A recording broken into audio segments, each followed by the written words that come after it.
Hello. आपण काही महत्त्वाचे प्रश्न आहेत ते डिस्कस करणार आहोत. तुमच्या शंका होत्या त्या आपण डिस्कस करणार आहे. त्यातला पहिला प्रश्न तुमच्या डोळ्यासमोर दिसतो आहे.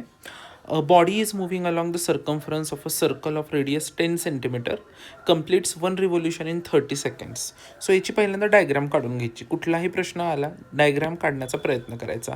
फॉर एक्झाम्पल आता आपल्याला काय हवं आहे की body is moving along the circumference of a circle, म्हणजे एक सर्कल आहे. Just a minute.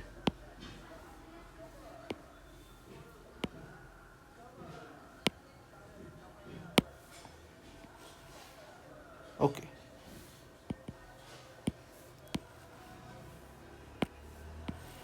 ठीक आहे. हे आपलं सर्कल आहे. या सर्कलचं जी काय काय इन्फॉर्मेशन आहे आपल्याकडं की या सर्कलची जी रेडियस आहे ती 10 सेंटीमीटर आहे. सो आर हा किती असणार आहे? आर इज इक्वल टू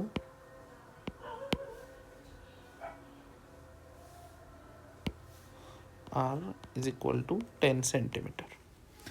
अजून काय इन्फॉर्मेशन आहे? पुढची एक इन्फॉर्मेशन आहे की एक प्रदक्षिणा, फॉर एक्झाम्पल एक प्रदक्षिणाचा अर्थ काय की सपोज इथून आपण पळायला सुरुवात केली, ए पॉईंट म्हणूयात. या पॉईंटवरून पळत पळत पळत पळत आपण चाललेलो आहोत आणि पुन्हा आपण पळून पळून पळून पुन्हा याच पॉईंटवर जेव्हा माघारी येऊ तेव्हा आपण त्याला काय शब्द वापरणार आहोत तर एक प्रदक्षिणा. थोडक्यात हा एक सर्कल पूर्ण करणं म्हणजे एक प्रदक्षिणा, एक रिव्होल्यूशन आहे. आता याच्यासाठी लागणारा वेळ किती आहे? So 1 revolution is equal to किती वेळ लागतो म्हणलं तर 30 सेकंड्स लागत आहेत. आता पुढचा प्रश्न असा आहे आपला की 1 मिनिट 15 सेकंड नंतर डिस्प्लेसमेंट काय असेल? ठीक आहे, आता प्रश्न आपल्या डोळ्यासमोर नीट समजलेला आहे असं मला वाटतंय. सो पुन्हा एकदा, एक माणूस आहे किंवा कुठला तरी वस्तू आहे, ती या ए पॉईंटपासून तिनं पळायला चालू केली आहे. एक रिव्होल्यूशन करून पुन्हा एक ए पॉईंटवर आलेली आहे. ती ज्या सर्कलमध्ये पडते त्याचं रेडियस 10 सेंटीमीटर आहे आणि हे एक रिव्होल्यूशन करण्यासाठी तिला किती वेळ लागलेला आहे? 30 सेकंड्सचा वेळ लागला आहे. तर एक अशा स्पीडनं पळणाऱ्या व्यक्ती जर 1 मिनिट 15 सेकंदासाठी पळाली तर तिची डिस्प्लेसमेंट किती असेल?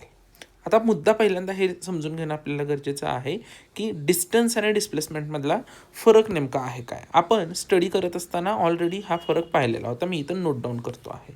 काय फरक आहे बघा, जस्ट अ मिनिट.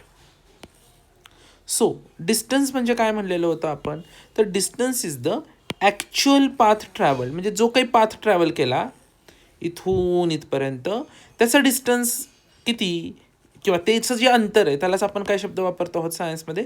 डिस्टन्स म्हणतो. पण डिस्प्लेसमेंटची डेफिनेशन काय होती आपली? Minimum distance between final point and initial point. आपला इनिशियल पॉईंट म्हणजे सुरुवातीचा पॉईंट. इनिशियल म्हणजे सुरुवात कुठून केली? ए पासून फिरून पुन्हा आलो कुठं आपण? एला चाललेलो आहे. याचा अर्थ आपला इनिशियल पॉईंट पण तोच आहे, फायनल पॉईंट पण तोच आहे. मग त्याच पॉईंटपासून सुरुवात करून त्याच पॉईंटला आलो तर त्याच्यातलं अंतर किती ह्या पॉईंटपासून ह्या पॉईंटपर्यंतचं? ऑब्व्हियसली आपल्याला हे माहिती आहे की 0 हे अंतर असतं. त्यामुळं इथून सुरुवात करून तो इथंच आला तर त्याची डिस्प्लेसमेंट किती होणार आहे? 0 होणार आहे. हे इझी आहे. पण आपल्याला प्रश्न तो विचारलेला नाही आहे. आपल्याला प्रश्न काय विचारलेला आहे तर 1 मिनिट 15 सेकंद या वेगानं पडल्यानंतर त्याची डिस्प्लेसमेंट किती असेल? आता हे समजून घेण्यासाठी आपल्याला थोडंसं खोलात शिरावं लागेल. आता बघा, तो 30 सेकंडमध्ये किती रिव्होल्यूशन करतो? 1 रिव्होल्यूशन करतो. मला सांगा मग एका मिनिटात किती करेल? 2 रिव्होल्यूशन करेल. ओके, आणि पुढं 15 सेकंद आहेत. आता 30 सेकंदात 1 रिव्होल्यूशन असेल तर 30च्या हाफ 15 आहे. 15 सेकंदात किती रिव्होल्यूशन असेल मग? व्हेरी गुड, 1/2 रिव्होल्यूशन असेल. ठीक आहे, हे आपल्याला तुम्हाला नीट समजलं आहे का बघा. 30 सेकंडमध्ये एक रिव्होल्यूशन म्हटल्यावर 1 मिनिट म्हणजे 60 सेकंद. सो वेळ दुप्पट केली तर अंतर कापलेलं पण दुप्पट होणार, म्हणजे 2 रिव्होल्यूशन करणार तो. आता 30च्या हाफ 15 सेकंद आहे. तुम्ही म्हणाल हे हाफ का घेतलं? 15 सेकंद कासाठी मोजताय तुम्ही, तर इथं आपल्याला 1 मिनिटमध्ये आणि पुढं 15 सेकंद वेळ दिले ना, त्यासाठी आपण काढतो की प्रत्येक ह्याच्यात किती होतं आहे. ठीक आहे, सो 15 सेकंदात किती झालं? हाफ रिव्होल्यूशन झालं. आता थोडंसं शांतपणे बघूयात आपण. 1 मिनिट आणि 15 सेकंद. सो 1 मिनिटात 2 रिव्होल्यूशन प्लस 15 सेकंदात 1/2 रिव्होल्यूशन, म्हणजे टोटल रिव्होल्यूशन किती झाले? 2 प्लस 1 म्हणजे अर्धा म्हणजे किती झाले 2.5 रिव्होल्युशन. सो आता डायग्रामवर जरा थोडंसं पुन्हा एकदा फोकस करूयात आपण. ठीक आहे, बघा या डायग्राममध्ये आपल्याला 2.5 रिव्होल्युशन्स जायचं आहे. सो आपण सुरुवात केली इथपासून, इथून आपण 1 रिव्होल्युशन पूर्ण केला. Just a minute. सो हे आपलं पहिलं रिव्होल्युशन. सो रिव्होल्युशन नंबर 1 झालं. पण किती करायचे आहेत आपल्याला रिव्होल्युशन? 2.5. म्हणजे दुसरं रिव्होल्युशन घ्यावं लागेल. चला इथूनच पुन्हा आपण सुरुवात केली, पळत पळत पळत पळत आलो, आपलं दुसरं रिव्होल्युशन झालं 1 + 1. इथंच आलो आपण. आता हाफ रिव्होल्युशनला आपण कुठे येऊ, या प्रश्नाचं उत्तर फार महत्त्वाचं आहे. हाफ रिव्होल्युशन म्हणजे अर्धच अंतर पार करणार, म्हणजे अर्धवर्तुळ असणार. बरोबर आहे. सो अर्धवर्तुळ म्हणजे आपण फॉर एक्झाम्पल असं समजूयात इथे आलो साधारणपणे. आता प्रश्न आपल्याला असा आहे की याची डिस्प्लेसमेंट काय, म्हणजे आपल्याला डिस्प्लेसमेंट बघायची म्हणल्यानंतर त्याचा सुरुवातीचा बिंदू बघायला पाहिजे आणि शेवटचा बिंदू बघायला पाहिजे. सुरुवातीचा बिंदू आहे ए आणि शेवटचा इथं बिंदू आहे, त्याला आपण काहीतरी नाव देऊन टाकूयात. ते काही तितकं महत्त्वाचं नाही आहे, पण देऊन टाकूयात. थोडीशी डिस्कशन खाली घेतो मी. आता तुम्हाला माझा प्रश्न असा आहे की ह्या ए पासून ह्या बी पर्यंतचं अंतर काय असेल. सॉरी, अंतर नाही विचारलेलं आपल्याला, काय विचारलेलं आहे? डिस्प्लेसमेंट. पण आपण दोन्ही प्रश्न सोडूया. डिस्टन्स विचारला तर तो कसा काढायचा आणि डिस्प्लेसमेंट विचारली तर ती कशी काढायची. आधी डिस्प्लेसमेंटबद्दल बोलूया, जो आपल्याला विचारलेला प्रश्न आहे.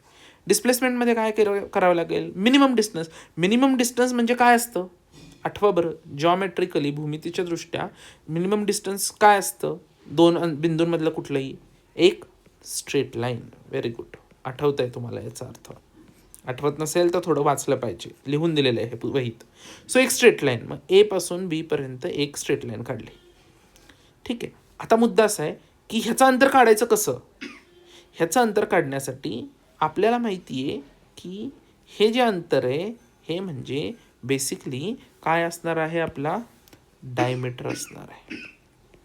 सो ही डिस्प्लेसमेंट आपली काय आहे? डायमीटर. मग आता काम सोपं झालं. रेडियस किती आहे?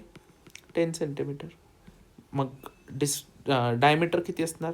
10×2 म्हणजे 20 सेंटीमीटर. आणि डायमीटर हीच आपली काय आहे? डिस्प्लेसमेंट आहे.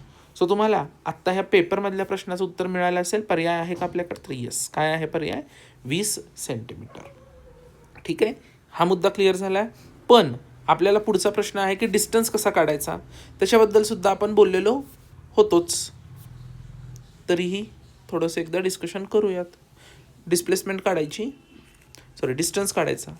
आता एक रिव्होल्युशनचा डिस्टन्स कसा काढाल तुम्ही? एक रिव्होल्युशन म्हणजे अख्खा सर्कम्फरन्स त्यानं पार केला. मग सर्कम्फरन्स किती असतो? तर आपल्याला माहिती सर्कम्फरन्स काय असतो? 2πr. ओके, मग आता रिव्होल्युशन्स किती झाले? 2.5 रिव्होल्युशन. म्हणजे टोटल डिस्टन्स किती असणार? 2.5 इंटू प्रत्येक रिव्होल्युशनला किती? 2.5 इंटू प्रत्येक रिव्होल्युशनला डिस्टन्स किती कवर होतं? 2πr. 2πr म्हणजेच काय? 5πr. हा तुमचा काय झालेला आहे? डिस्टन्स झाला. म्हणजे या उदाहरणात जर काढायला लावला तर काय केलं असतं तुम्ही? इथं 10 टाकलं असतं आणि 50π हा तुमचा काय आला असता? डिस्टन्स आला असता. पण आपल्याला प्रश्न काय विचारला आहे? डिस्प्लेसमेंटचा, जी काय आली आपली 20 सेंटीमीटर. आय होप हा मुद्दा तुम्हाला क्लिअर झाला असेल. पुढच्या प्रश्नाचा पुढचा व्हिडिओ पाठवतो.